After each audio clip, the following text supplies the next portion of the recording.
And then now we're going to move on to Seamus.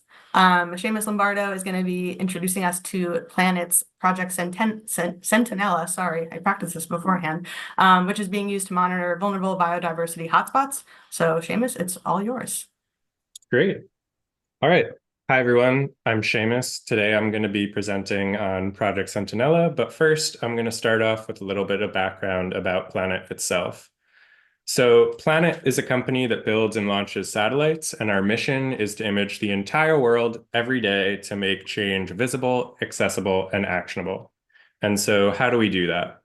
Well, Planet has two main satellite constellations. The first is PlanetScope, which is hundreds of breadbox-sized satellites imaging the entire Earth's landmass every single day at 3.7 meters per pixel. This is then augmented by our SkySat satellites that operate on a tasking paradigm and take images of more focused locations at 50 centimeters per pixel, even higher resolution.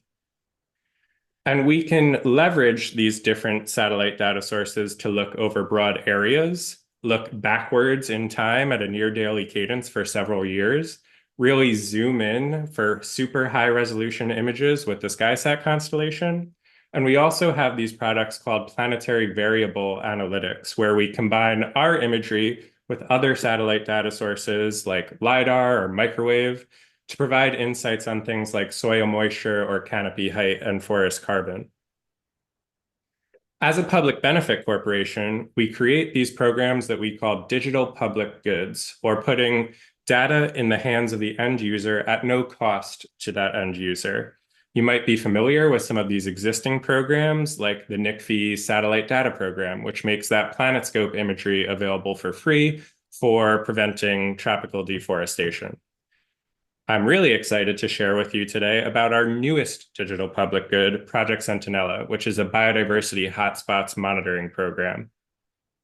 And Project Centinela is set up as an open application for 50 biodiversity hotspots around the world to receive data grants for biodiversity monitoring. And what are we looking for in these hotspots themselves, the physical locations? Well, we're looking for sites of high conservation value with a risk to biodiversity. We're seeking to prioritize underinvested ecosystems, and we're limiting these data grants to the landscape or the seascape scale. So think a national park or community reserve under 15,000 square kilometers. We also have some key criteria for the applicant teams themselves. We're looking for folks that have biodiversity expertise, at least one element of the team to have some experience with remote sensing so you can hit the ground running with our data. And most crucially, we want these folks to have a long-term stake and boots on the ground in the place identified so that we are augmenting ongoing conservation work. So what would successful applicants actually get access to under this program?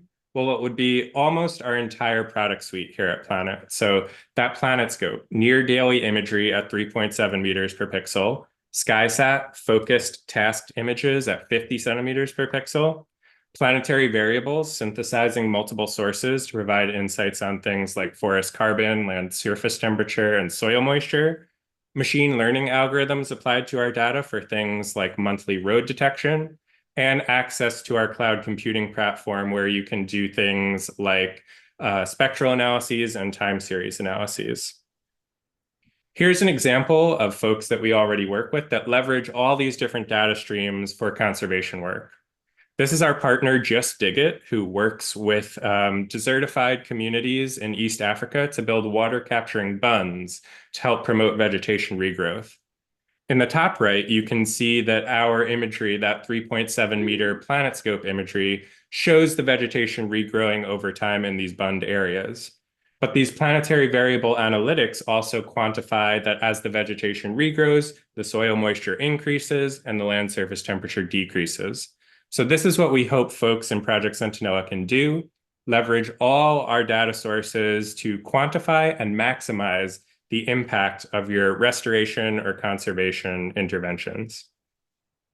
So just to give you an initial taste of what we're looking for in Project Centinela, our first 8 sites span multiple continents and multiple ecosystems, and I'm just going to highlight 3 of them now to give you a flavor of some of the folks that are successfully applied and are also using conservation tech.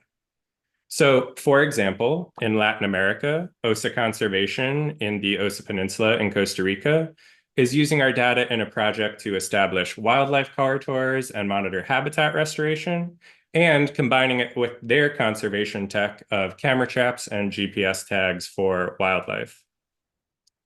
In Africa, we're working with the Wildlife Conservation Society and Nature Metrics on a project focused on creating new marine protected areas and informing community fisheries.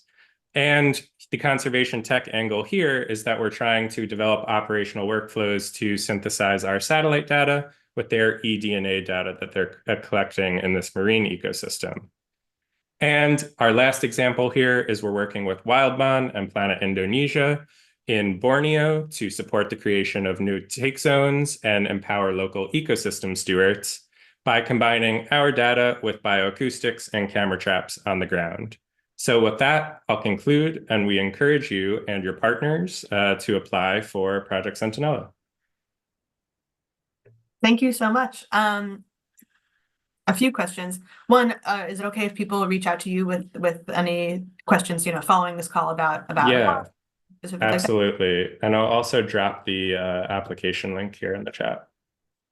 Fantastic, thank you. One question I have is, obviously you mentioned like some of those example projects of combining satellite data with field data like eDNA or animal movement, bioacoustics, camera trap data. Are there any other types of field data that Planet is like specifically looking to integrate with its satellite data, and I guess a follow-up, are is some of that data harder to combine with satellite data than others?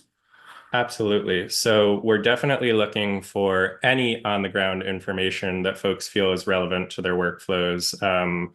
Satellite data can be really powerful for measuring things like ecosystem extent and even ecosystem condition as it relates to like vegetation phenology.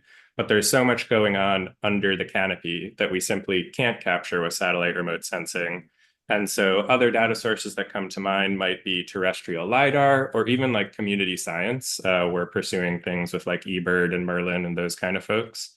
And to your point about challenges, we view this program as very much R&D for developing operational workflows to combine those data sources. So we're eager to work with folks that have expertise on these on-the-ground workflows and crucially, like real conservation objectives supported by that data so that we can figure out what is the best way to augment that work with these additional satellite data streams. Perfect. Well, thank you so much. It looks like we have some questions in the chat. So I'm going to direct you back into there to answer those. Sure Thanks thing. for the talk.